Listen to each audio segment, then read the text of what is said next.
सच की आवाज, हर खबर सबसे तेज। ये है द हिंद 24 न्यूज, सच के साथ हर वक्त। नमस्कार, आप देख रहे हैं द हिंद 24 न्यूज और मैं हूं आपके साथ साक्षी निर्वाण। आइए नजर डालते हैं आज की कुछ खास खबरों पर। ताज नगरी आज एक बार फिर खास बन गई जब देश के माननीय केंद्रीय मंत्री पीयूष गोयल ऐतिहासिक धरोहर ताजमहल पहुंचे। उनके साथ विदेशी प्रतिनिधि मंडल भी मौजूद रहा, जिसने कड़ी सुरक्षा व्यवस्था के बीच विश्व धरोहर का दीदार किया। आगरा दौरे को केवल एक औपचारिक यात्रा नहीं बल्कि पर्यटन और व्यापार दोनों के लिए बड़ा संकेत माना जा रहा है। ताजमहल भ्रमण के बाद केंद्रीय मंत्री की शहर के निर्यातकों के साथ महत्वपूर्ण बैठक प्रस्तावित है, जिसमें लेदर, टॉय, फार्मा और आयुष सेक्टर पर विशेष फोकस रहेगा। बैठक में मुख्य रूप से निर्यात की नई गति देने, वैश्विक बाजार में भारतीय उत्पादों की पहुंच बढ़ाने और स्थानीय उद्योगों को प्रोत्साहन देने जैसे अहम मुद्दों पर चर्चा होगी। विशेषज्ञों का मानना है कि ये दौरा आगरा के निर्यात उद्योग के लिए नई संभावनाओं के द्वार खोल सकता है। पर्यटन के साथ व्यापार को जोड़ने की पहल स्थानीय रोजगार, निवेश और अंतर्राष्ट्रीय पहचान को मजबूत करने की दिशा में बड़ा कदम मानी जा रही है। ये दौरा संदेश देता है ताज की नगरी अब पर्यटन के साथ व्यापार की नई उड़ान भरने को तैयार है। भारत और न्यूजीलैंड के बीच जो द्विपक्षीय व्यापार समझौता न्यूजीलैंड के वाणिज्य मंत्री टॉड मैकले और मेरे बीच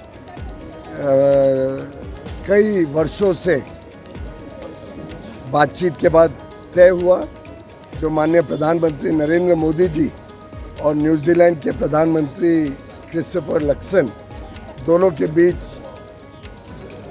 फाइनल हुआ, उसको कल साइन करने जा रहे हैं। उसको मोहर लग जाएगी कल और कुछ ही महीनों में फिर वो भारत और न्यूजीलैंड के बीच बड़े पैमाने पे व्यापार भी बढ़ाने का एक साधन बनेगा। लगभग 100% जो भारत से सामान न्यूजीलैंड जाते हैं वो बिना कोई कर के, बिना कोई इंपोर्ट ड्यूटी के वहाँ पे पहुँच पाएगा। नए मौके मिलेंगे हमारे आगरा के चमड़ा व्यापार को, हमारे आगरा के विश्वकर्मा को, आगरा और उत्तर प्रदेश के अलग अलग जो हैंडलूम और handicrafts, one district one product के सामान बनाने वाले हमारे कारीगर हैं, जो हथकरघा हैं, उन सब के लिए ढेर सारे अपार नए अवसर खोलने वाला ये फ्री ट्रेड एग्रीमेंट न्यूजीलैंड के साथ कल साइन होगा। माननीय मंत्री और उनकी धर्मपत्नी भारत आए, उनकी बड़ी इच्छा थी कि ताजमहल भी देखें और मुझे बड़ी खुशी है कि आज बड़े सवेरे उन्होंने ताजमहल के भी दर्शन किए। बहुत सुंदर उनका रिस्पांस था, उनका जो रिएक्शन था, उनको बहुत अच्छा लगा ताजमहल। और मैं बधाई दूंगा यहाँ के प्रशासन को, यहाँ के सभी सिक्योरिटी कर्मचारियों को, जो पुलिस और CISF के सभी हमारे भाई बहन यहाँ पे सेवा दे रहे हैं, हमारे टूर गाइड्स जिन्होंने बड़े सुंदर तरीके से हमें पूरा इतिहास बताया, यहाँ की विशेषताएं बताई।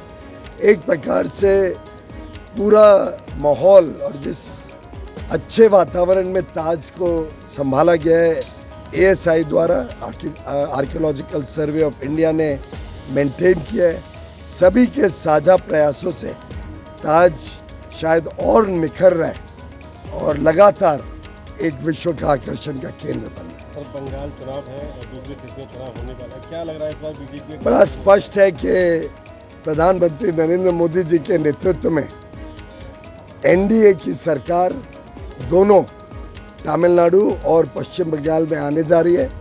मुझे पूरा विश्वास है कि पश्चिम बंगाल के लोग जिस प्रकार से त्रस्त रहे, वर्षों तक जो उनके साथ उत्पीड़न हुआ है, जिस प्रकार से अराजकता पश्चिम बंगाल में देखने को मिली है पिछले चुनावों में भी और दिनचर्या में भी लोगों के, इस बार बदलाव पक्का है और एक नई भारतीय जनता पार्टी की सरकार पश्चिम बंगाल में बनने जा रही है। सर, आखिरी सवाल, राघव चड्ढा वगैरह सब लोग एक साथ आम आदमी पार्टी के बीजेपी में शामिल हो गए हैं, विरोध बहुत जबरदस्त हो रहा है। आज भजन सिंह के गद्दार बोर्ड लिख दिया गया। मुझे लगता है कि आम आदमी पार्टी ने जिस प्रकार से, चाहे वो दिल्ली के लोग हों, चाहे पंजाब के लोग हों, दोनों को त्रस्त किया।